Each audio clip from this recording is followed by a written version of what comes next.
नमस्कार दोस्तों, आप देख रहे हैं जीके विद नयन।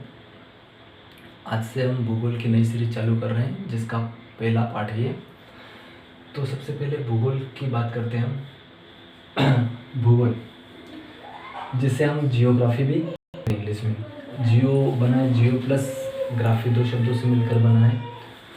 और जियो का मतलब होता है पृथ्वी और ग्राफी का मतलब होता है वर्णन। ये एक यूनानी शब्द है एक, पहली बात। और ये इसका जो नामकरण किया है वो यूनानियों ने ही किया है, जैसे ग्रीक बोलते हैं। यहीं से ओलंपिक की शुरुआत भी हुई थी 1894 या 94 कुछ आई थी, 94 या 96। ठीक। अध्ययन के आधार पर अगर देखा जाए तो भूगोल को हम 3 भागों में बांट सकते हैं। पहला है हमारा विश्व भूगोल, दूसरा है हमारा भारत भूगोल और तीसरा है हमारा प्रादेशिक भूगोल। विश्व भूगोल में हम विश्व से संबंधित भूगोल के बारे में अध्ययन करते हैं। भारत से संबंधित भूगोल के बारे में अध्ययन करते हैं। और प्रादेशिक मतलब प्रादेशिक मध्य प्रदेश हुआ, राजस्थान हुआ, गुजरात हुआ, इन राज्यों के बारे में विस्तृत चर्चा करते हैं। बात करें भूगोल के जनक की, तो भूगोल के जनक कहा जाता है हिकेटियस। और इन्होंने एक पुस्तक लिखी है जिसका नाम है जस पीरियोडस। अभी बात करें आधुनिक भूगोल के जनक की, तो आधुनिक भूगोल के जनक है जर्मन अलेक्जेंडर। कौन है दोस्तों आधुनिक भूगोल के जनक? German Alexander. अब बात करते हैं सामान्य परिचय भारत की। भारत की अगर सबसे पहले चर्चा कर लेते हैं भारत के नाम की। देखिए, नाम के आधार पर हमें 2 प्रकार से नाम देखने को मिलते हैं। एक तो औपचारिक या बोल सकते हैं कि संवैधानिक। अगर संवैधानिक नाम की बात करें तो वो मिलता है भारत, दैट इज इंडिया। अनुच्छेद 1 में लिखा गया है कि भारत जो कि इंडिया है। ठीक। और अनौपचारिक नाम कुछ भी हो सकता है। जैसे आपके भी रिजल्ट में किसी का नाम राहुल है तो एक औपचारिक नाम हो गया, लेकिन घर पे कुछ भी बोल सकते हो उसको, जो भी नाम है। ठीक। तो एक अनौपचारिक अगर नाम की बात करें हम, तो एक है आर्यवर्त। ये नाम मिलता है हमको वेदों में। एक हिंदुस्तान मिलता है। हिंदुस्तान ईरानियों के द्वारा लिखा गया था, ईरानियों ने हिंदुस्तान नाम दिया था। एक भारतवर्ष, वो भी वेदों में हमको देखने को मिलता है। एक नाम मिलता है तियानजू जो चाइनीज़ लोग थे, ये जो ट्रेडिंग का काम होता था, तो वो लोग जो चाइनीज़ लोग थे वो तियानजू नाम दिया था उन्होंने। अब अगर हम बात करें अवस्थिति कि भारत कहाँ पर स्थित है, तो भारत की अगर अवस्थिति की बात की जाए तो भारत हमारा उत्तरी गोलार्ध में, उत्तरी गोलार्ध बोले तो ये हमारी पृथ्वी है, ये हमारी भूमध्य रेखा है। तो ऊपर का जो हिस्सा है और एक नीचे का हिस्सा है, तो ऊपर इसे बोलते हैं उत्तरी गोलार्ध और ये है दक्षिणी गोलार्ध।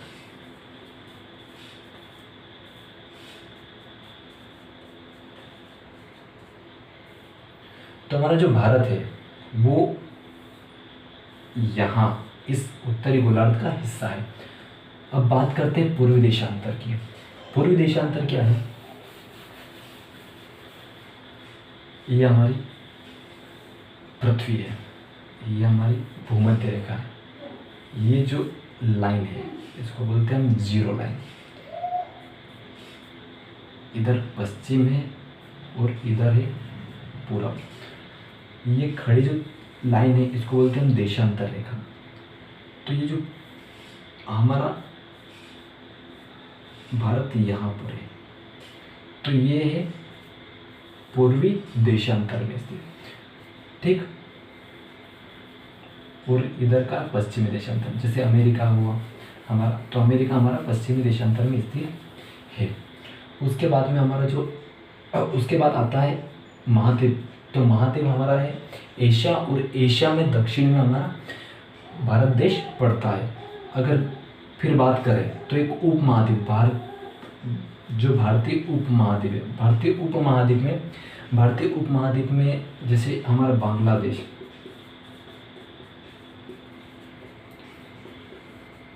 नेपाल, भूटान,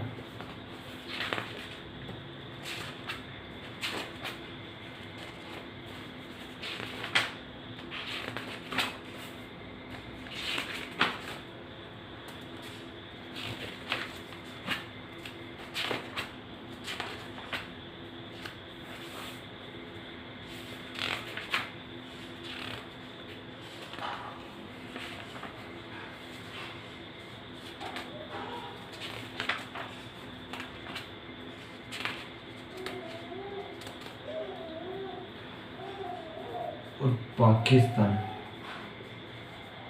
और भारत, ये जो देश है ये भारतीय उपमहाद्वीप के देश हैं। कहने का मतलब कि पहले हमारा जो विश्व था, पूरा पृथ्वी पहले एक ही भाग में विस्तृत थी, उसका नाम था पेंजिया।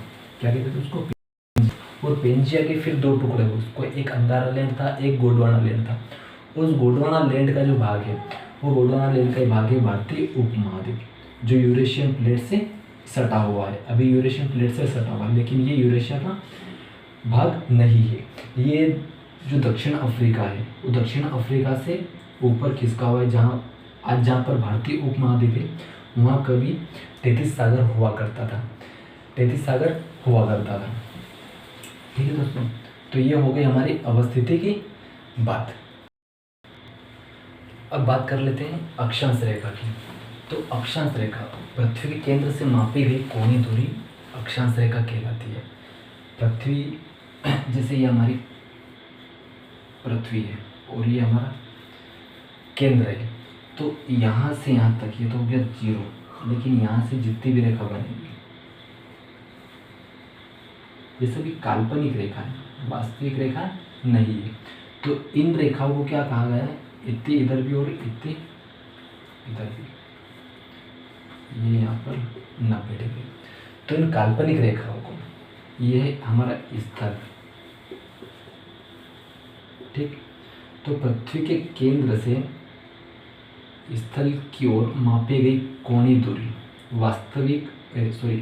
काल्पनिक रेखा है, हमारी अक्षांश रेखा कहलाती है, ठीक। दो अक्षांश के अगर बीच की बात करें तो दो अक्षांश के बीच की दूरी रहती है 111 किलोमीटर, और अक्षांश रेखाएं जो रहती है एक यहाँ पर, तो ये समान अंतर रहती है, मतलब इनके बीच में समान अंतर है, ठीक है। यहाँ पर भी इतना अंतर और यहाँ पर भी इतना अंतर है, यहाँ पर भी इतना अंतर है, यहाँ पर भी इतना अंतर है। तो कहने का मतलब ये है कि 111 किलोमीटर है, वो शुरू से लेकर आखिरी तक 111 किलोमीटर उनके बीच की दूरी है, दो अक्षांशों के बीच की दूरी। बात करें भूमध्य रेखा, भूमध्य रेखा अक्षांश रेखा को ही बोला जाता है, जो पृथ्वी के 0 डिग्री, ये हमारी पृथ्वी, ये जो 0 लाइन रहती है जो पृथ्वी को दो बराबर भागों में बांटती है, वो रहती है हमारी भूमध्य रेखा, ठीक। ये रहती है 0। कर्क रेखा की अगर बात करें तो कर्क रेखा रहती है 23.5 उत्तरी अक्षांश को हम बोलते हैं कर्क रेखा, और 23.5 दक्षिणी अक्षांश को हम मकर रेखा बोलते हैं। और ये हो गया हमारा उत्तरी ध्रुव और ये हो गया हमारा दक्षिणी ध्रुव, ये भी 90, ठीक। ये बात हो गई हमारे अक्षांश रेखा की। अभी बात करते हैं हम कर्क रेखा, जो भी एक अक्षांश रेखा है, लेकिन उसको 23.5 पर, इसलिए उसको कर्क रेखा बोला जाता है। कर्क रेखा हमारे भारत के 8 राज्यों से गुजरता है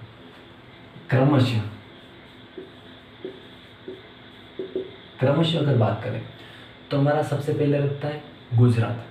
गुजरात के बाद में हमारा राजस्थान, राजस्थान के बाद में हमारा मध्य प्रदेश, मध्य प्रदेश के बाद में हमारा छत्तीसगढ़, छत्तीसगढ़ के बाद में हमारा लगता है झारखंड, और झारखंड के बाद में पश्चिम बंगाल, पश्चिम बंगाल के बाद त्रिपुरा और मिजोरम। तो ये 8 राज्य हैं जिनसे हमारी कर्क रेखा गुजरती है। ये भी काल्पनिक रेखा है, वास्तविक नहीं है ना। अभी आप देखने लगो कहाँ से जा रही है कहाँ नहीं जा रही है, ये काल्पनिक रेखा है। विषुवत रेखा की बात करें तो विषुवत रेखा, विषुवत रेखा मतलब भूमध्य रेखा, भूमध्य रेखा विश्व के 13 देशों से गुजरती है। विषुवत रेखा की जो कुल लंबाई है वो है 4096 किलोमीटर, 4096 किलोमीटर। ये हमारी अक्षांश रेखा की